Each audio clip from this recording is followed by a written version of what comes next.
Eye of the Beholder by Ruth and Nordin, Chapter 18. Mary slowly came to consciousness, aware that she was lying on her side on something that moved. Caught between sleeping and being awake, her mind processed her surroundings. Did she hear people talking? No, there wasn't anyone nearby making any sounds. But it wasn't completely silent either. The familiar chugging of a train greeted her ears. How did she get on a train? Her eyelids fluttered, and she cleared her throat to rid the lump in it. For some reason, her body hovered in her dreamlike state, unwilling to cooperate with her mind's command to sit up. She struggled to open her eyes so she could see what was happening to her. Certainly she slept on a bench instead of seats. The fact that she remained out of sight of other passengers gave her enough strength to open her eyes. She gasped when she saw that Neil was sitting across from her, calmly reading a paper as if they made it a habit of writing together, and in his sleeping car no less. The blood rushed through her like wildfire. Her pounding heart momentarily blocked out the sounds of the train. Neil casually lowered the paper and peered at her. "Oh good, you're up." He folded the paper, set it on the seat beside him, and went over to her. Too weak to stop him, she let him sit her up. A feeling of dread came over her. He could do anything he wanted to her, and she couldn't stop him. Shifting away from him as much as she could, her side hit the wall, trapping her in. Shooting a quick glance at the door, she knew that her tired body would not make it out in time. Her slow movements hindered her from immediate action. "What are you doing?" she finally asked. If she could remember how she ended up here, it would certainly help. "I've seen the error of my ways, Mary." His excited expression scared her. He clasped one of her hands in his. "When you came to Nebraska, you came for me.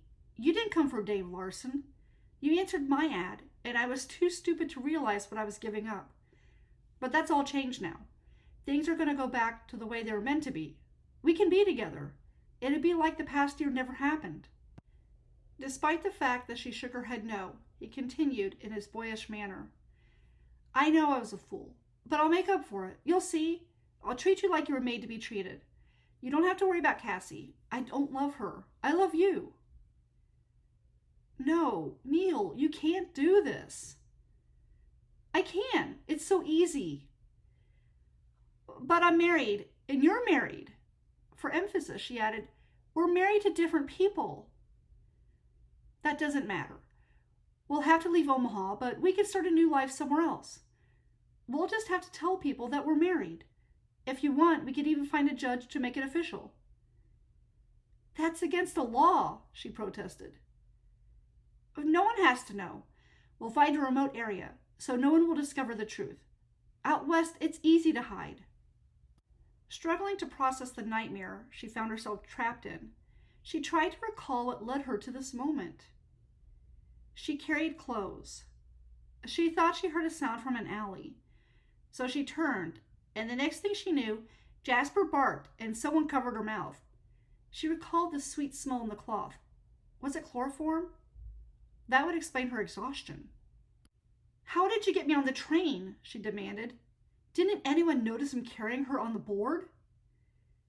"I covered you in a large coat and claimed that you were my sick wife," he said. "The train employee didn't recognize you when I showed him your face, so it worked." Her strength began to return. She placed her free hand protectively over the movement in her belly. Despite her dry throat, she said, "I'm carrying Dave's child." To her dismay, he smiled.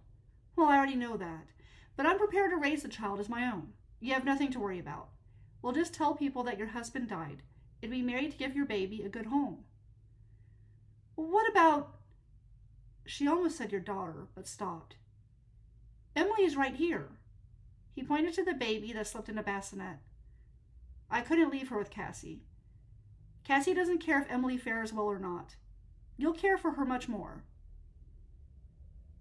"But—" She felt overwhelmed. "You want to know how I managed to get Emily here without my mother knowing it? I told her that I meant to take Emily for a walk. I took her to this train and settled her in this car. I paid a nice old woman to watch her while I went to get you." Glancing out the window, she felt her apprehension grow with each mile the train traveled west. Neil, I love Dave. I don't want to leave him. Give it time. You can love me too. It'll work out, Mary. You just wait. I'll work hard and make a good home for you and the children. I'll do right by you. You don't have to worry about anything. I have the details all taken care of. Mary knew that arguing with him at this point wouldn't do her any good. He had too many regrets to listen to reason. As he sat by her, excitedly explaining his plan, she made her own plans to get back to Dave as soon as possible. When Emily woke up, Mary helped him take care of her. She sadly noted that he had a supply of bottles and goat's milk. Cassie wouldn't even breastfeed her own child. Though Mary wished that she could detest Neil for abducting her, she felt sorry for him instead.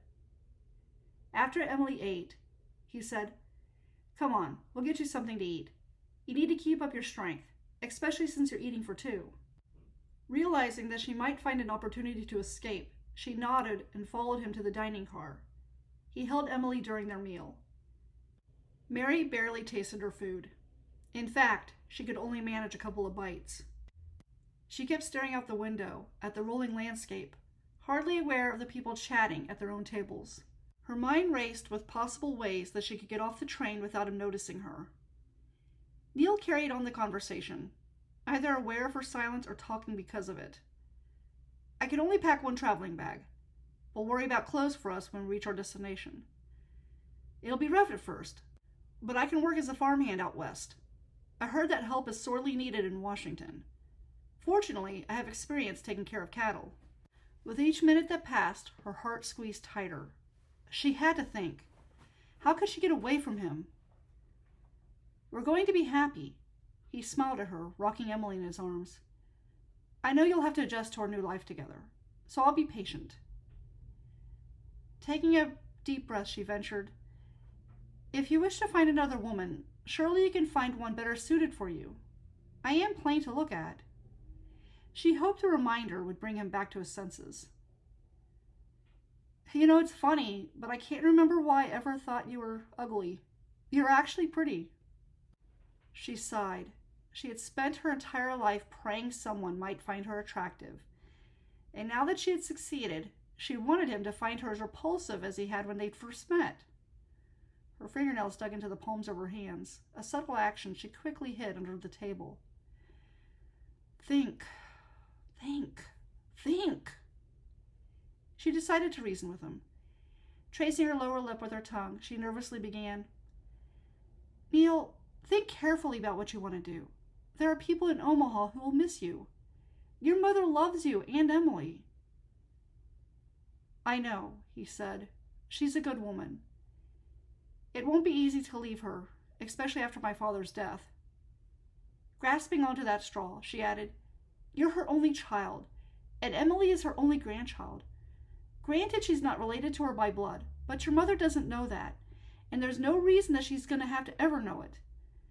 And no one has to know about this either. If you're afraid I'll embarrass you by telling others about this train incident, I won't. I can keep a secret, and there won't be any ill feelings between us. I'll still help you with Emily when I can." Softly smiling at her, he replied, "Your heart is what endears you to people. You're worth leaving all of those other people behind.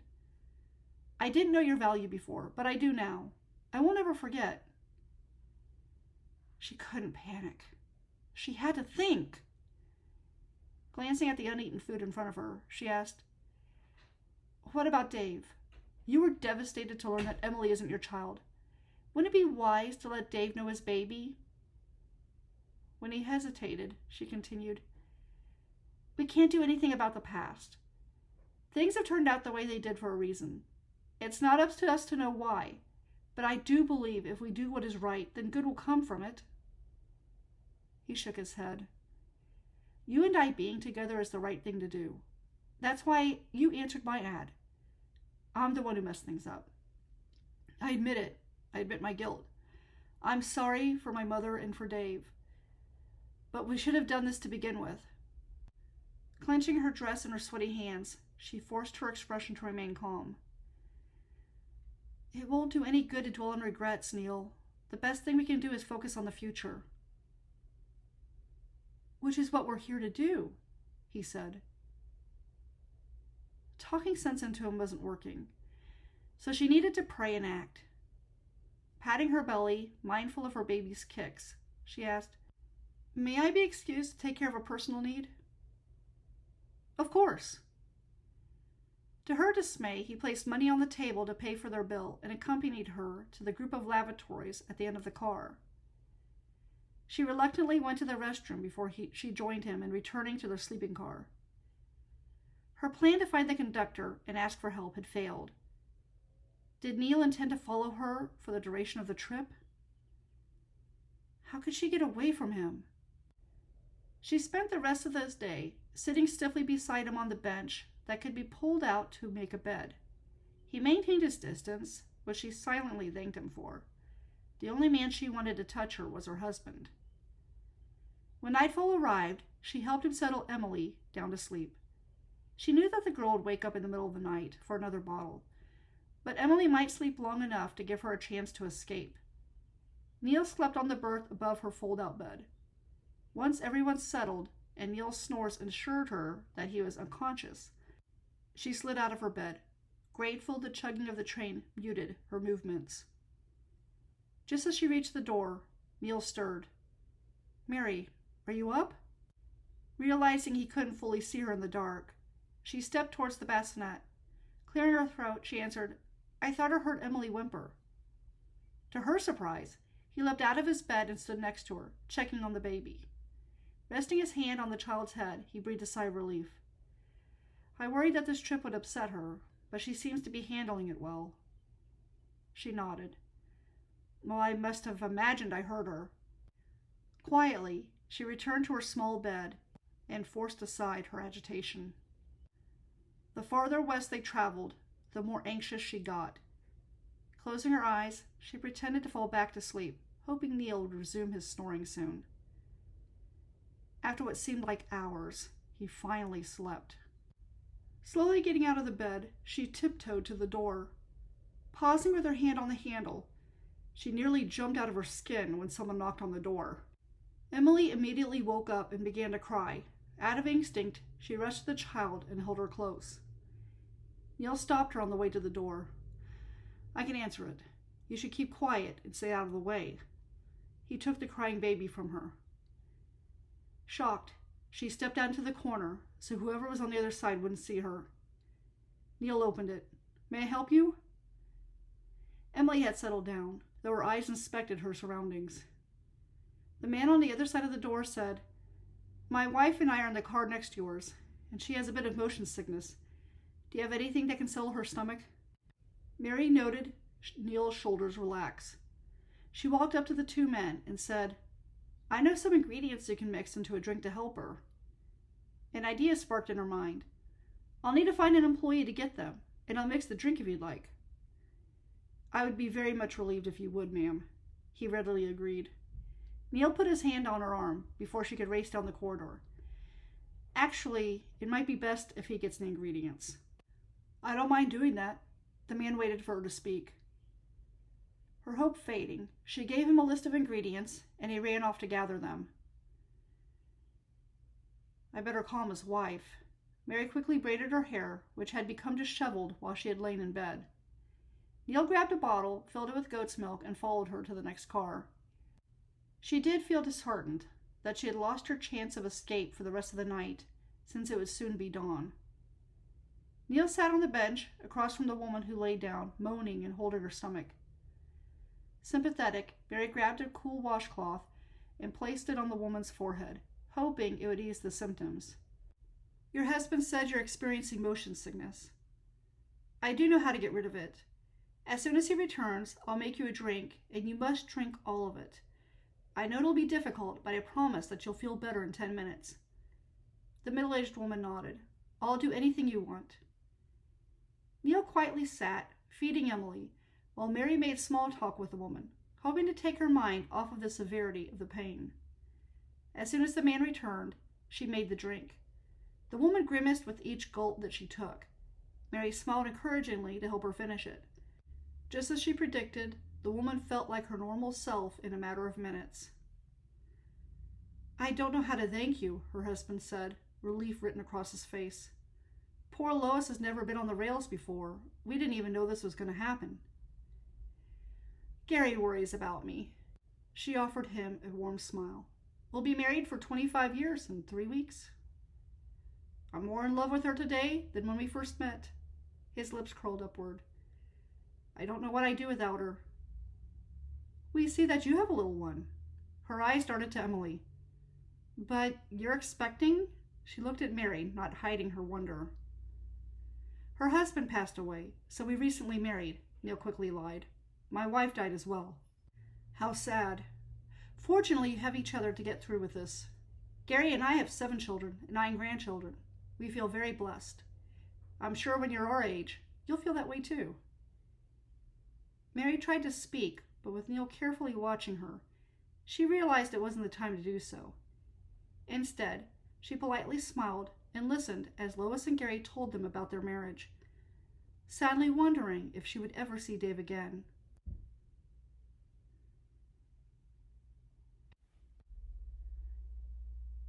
Mary didn't sleep at all that night. Despite that, she anxiously waited for the chance to escape. During a late lunch, she found that opportunity. Neil decided to leave her alone in the dining car so he could change Emily's diaper. As soon as he was out of sight, she jumped out of her chair and raced through the exit to the dining car. She hurriedly made her way through the aisles, ignoring people who she accidentally bumped into as she approached the conductor. "Sir!" she called out before he had a chance to turn from her. His eyebrows raised, he waited for her to reach him. "I need to get off the train at the next stop. Can you help me?" she asked. He took a good look at her and examined the piece of paper he held in his hands. Glancing back up, he asked, "Are you Mary Larson?" "Yes." She gave a brief look behind her, relieved that Neil remained busy with Emily. "Your husband, Dave Larson. He's been looking for you." He hesitated before continuing. "Did you intend to run away from him?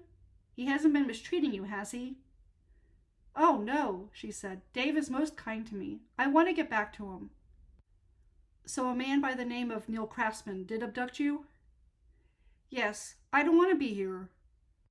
I've been looking all over for you. When I went to check Neil Craftsman's sleeping car, no one was there. He took me to the dining car." "Well, that explains it," he began. "The station manager notified my supervisor that Dave is on a train following us.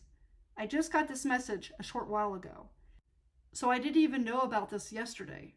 He slipped the paper into the breast pocket of his uniform. "I'll escort you off of this train at the next station, and we'll get you two back together. We'll have to apprehend Mr. Craftsman, too. I'm going to have to tell my supervisor I found you. I'll be back. Just sit tight." Grateful, she sat in the empty seat he offered her. Her heart raced with the knowledge that she would be returning home to Dave. Overwhelmed with a swell of emotions coursing through her, she focused on taking deep breaths so that she wouldn't burst into happy tears. Instead, she stared out the window at the mountains, eagerly waiting for the sight of the next train station. As businesses and houses began to pop up along the way, her anticipation caused her to fidget in her seat. All she wanted to do was get off the train and feel Dave's arms around her, keeping her safe. A sudden movement next to her made her gasp.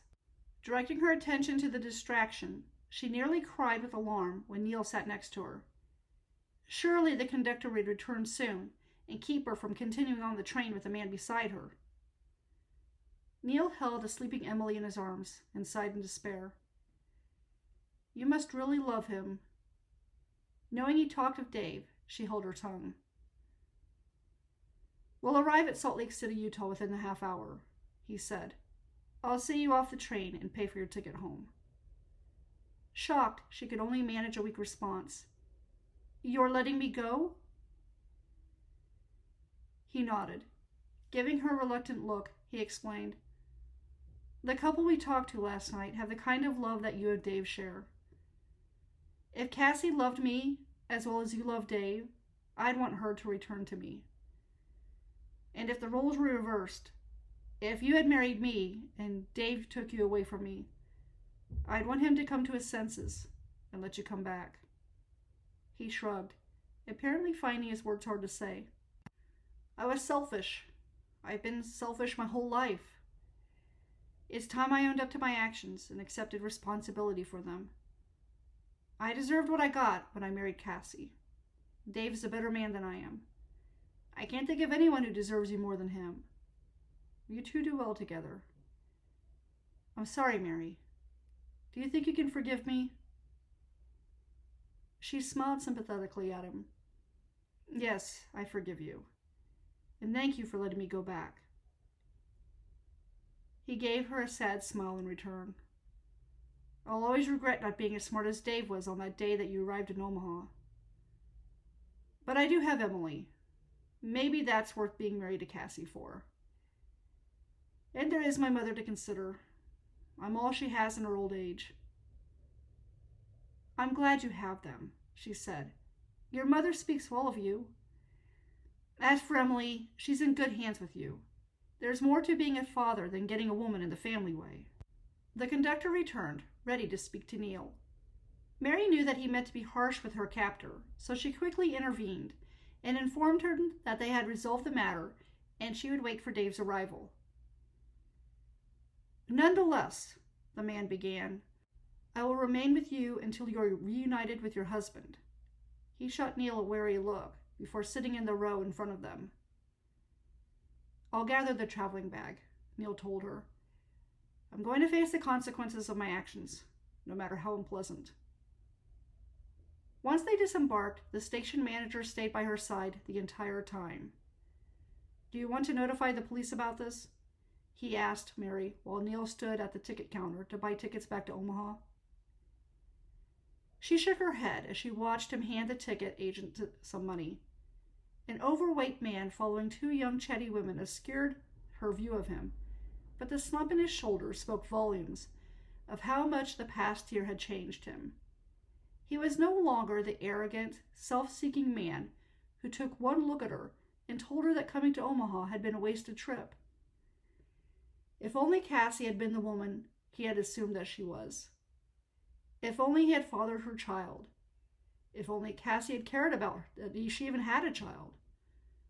There were too many if-onlys, and despite everything that he had done to her over the past year, Mary mourned for him.